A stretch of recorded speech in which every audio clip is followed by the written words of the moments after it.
Hola amigos, hoy quería hablarles de 3 especies de humanos de pequeño tamaño, pero antes que nada agradecerle a Javier González por su apoyo al canal que me ayuda a traerles este tema sobre nuestros parientes pequeños. Y la primera especie es el famoso hobbit de la isla de Flores, en el sudeste asiático.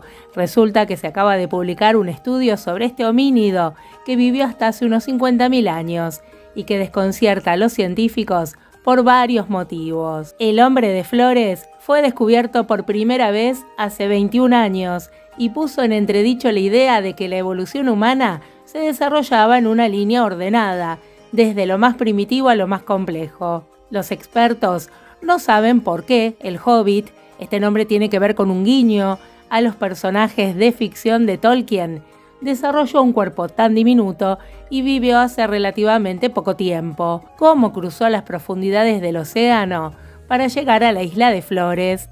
¿O dónde se sitúa exactamente este diminuto bicho raro en el árbol genealógico humano? Ni por qué desapareció. Un análisis de los fósiles del hombre de Flores recién descritos, publicado en Nature, intenta responder algunas de estas preguntas sobre el pequeño humano. Los restos examinados en el nuevo estudio incluyen un fragmento del húmero y 2 dientes descubiertos en un sitio conocido como Mata Mengue, uno de los 2 únicos lugares de Flores donde se han encontrado fósiles de la especie. Los autores afirman que sus hallazgos apoyan la hipótesis ya existente, según la cual los hobbits evolucionaron su pequeño tamaño hace mucho tiempo y eran probablemente una versión enana del Homo erectus, el primer humano antiguo que salió de África hace unos 1,9 millones de años, con un tamaño corporal y un modo de andar erguido, similares a los de los humanos modernos.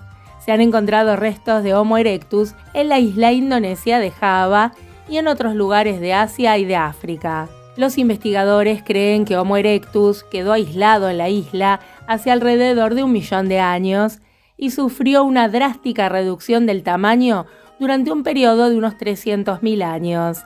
Este tipo de reducción de tamaño le ocurre también a otros animales en islas remotas, en respuesta a la escasez de recursos, y es llamada enanismo insular.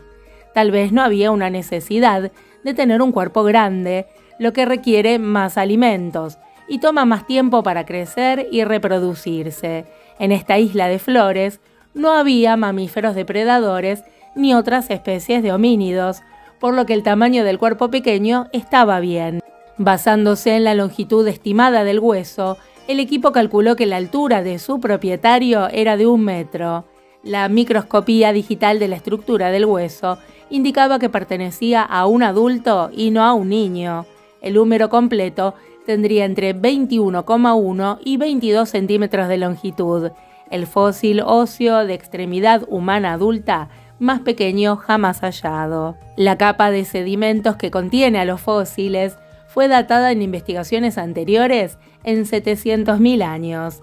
Este hobbit primitivo era 6 centímetros más pequeño que el espécimen original de hombre de Flores, un esqueleto casi completo encontrado en la cueva de Liang Bua, a unos 75 kilómetros al oeste de Mata Mengue, en el año 2003 y datado en 60.000 años. La cueva Liang Bua es el único otro lugar donde se han encontrado fósiles de hobbit. La disparidad de tamaño entre ambos podría apuntar a una variación natural, como la que se observa en las poblaciones humanas modernas. En general, la investigación sugiere que el pequeño tamaño de la especie se mantuvo notablemente constante durante un largo periodo. Los diminutos humanos pudieron prosperar en la isla a pesar de la presencia de depredadores, como dragones de Komodo de 3 metros de largo y también cocodrilos.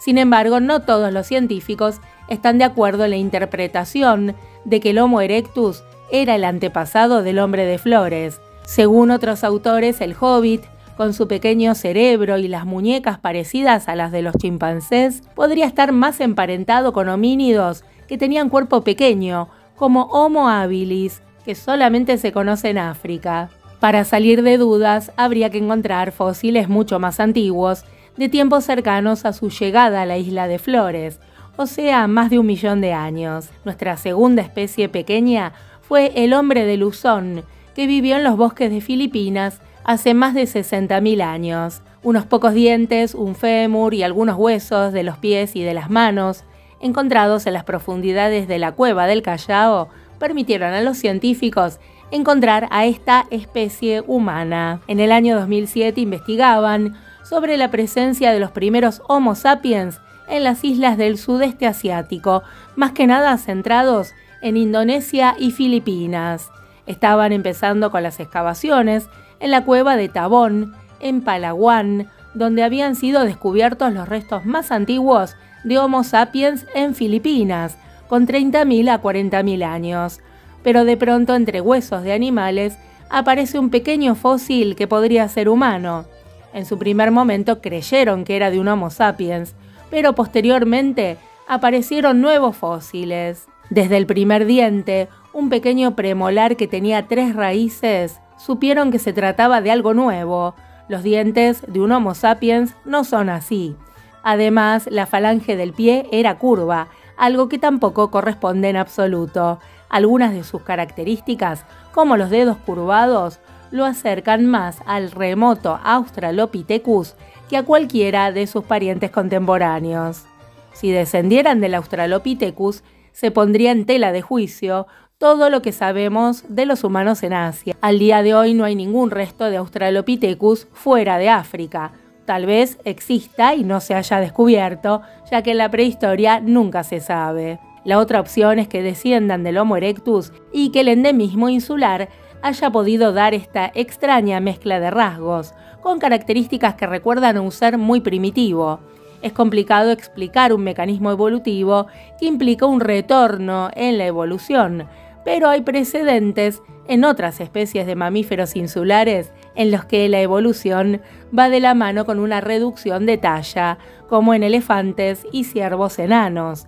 Estos cambios suelen ir acompañados con una modificación del aparato locomotor, ya que no hay depredadores, y en la morfología de las extremidades. Y ahí está un pequeño indicio que podría explicar la extraña forma del pie del hombre de Luzón. Y también se encontraron en la misma capa de sedimentos restos de animales descuartizados, lo que indica que tenía un cierto grado de conocimiento en el uso de herramientas, aunque no se encontraron herramientas de piedra. Los huesos de los animales eran de ciervos y de cerdos. Los fósiles correspondían a 2 adultos y a un niño que vivieron entre 50.000 y 67.000 años atrás. Este marco de tiempo significa que el hombre de Luzón habría vivido al mismo tiempo que los neandertales, los denisovanos, el Homo sapiens y el hombre de Flores, que también era de cuerpo pequeño. Al igual que otros homínidos extintos, el hombre de Luzón es más un pariente cercano que un ancestro directo. Por último, este homínido pequeño es el Homo naledi, que vivió en lo que ahora es Sudáfrica, de 330.000 a 230.000 años atrás. La especie fue descrita en septiembre del año 2014, a partir de fósiles de por lo menos 15 individuos, de edades diferentes, encontrados en la cámara Dinaledi de la cueva Rising Star, cerca de Johannesburgo, en Sudáfrica, en la denominada Cuna de la Humanidad.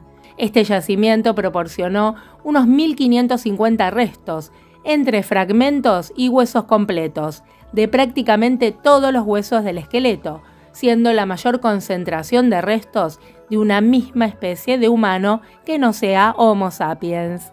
Justamente este es un cementerio, el más antiguo jamás encontrado, y muestra la complejidad en el pensamiento de este homínido, que trepaba a los árboles. El Homo naledi tenía manos que empuñaban herramientas, pero tenían dedos curvos y pies hechos para caminar, pero también con dedos curvos. Sus restos se encontraron por primera vez en el sistema de cuevas Rising Star en el año 2013. Los agujeros que se encontraron en el nuevo descubrimiento fueron cavados deliberadamente y luego se rellenaron para cubrir los cuerpos. Adultos y niños descansaban en posición fetal dentro de las depresiones de la cueva y cubiertos con tierra. Dentro de las tumbas hay una roca con forma de herramienta enterrada junto a la mano de uno de los individuos. Estos entierros son por lo menos 100.000 años más antiguos que la evidencia más antigua de ritos funerarios en Homo sapiens.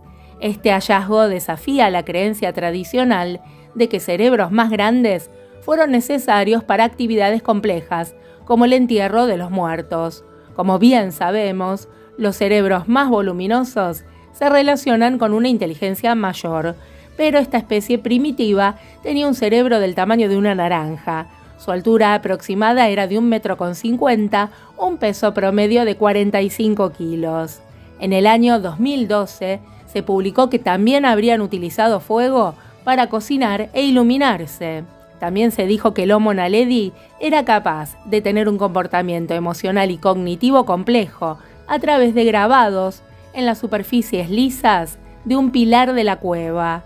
Bueno amigos, como pueden ver, ciertos preconceptos sobre nuestros parientes humanos que tenían pequeño tamaño están cayendo y son mucho más complejos de lo que imaginábamos. Cuéntenme en los comentarios si les alegra saber que tuvimos muchos parientes en el pasado y que podían tener una cultura compleja. Y si les gustó el tema de hoy, los espero otro día, cuídense un montón.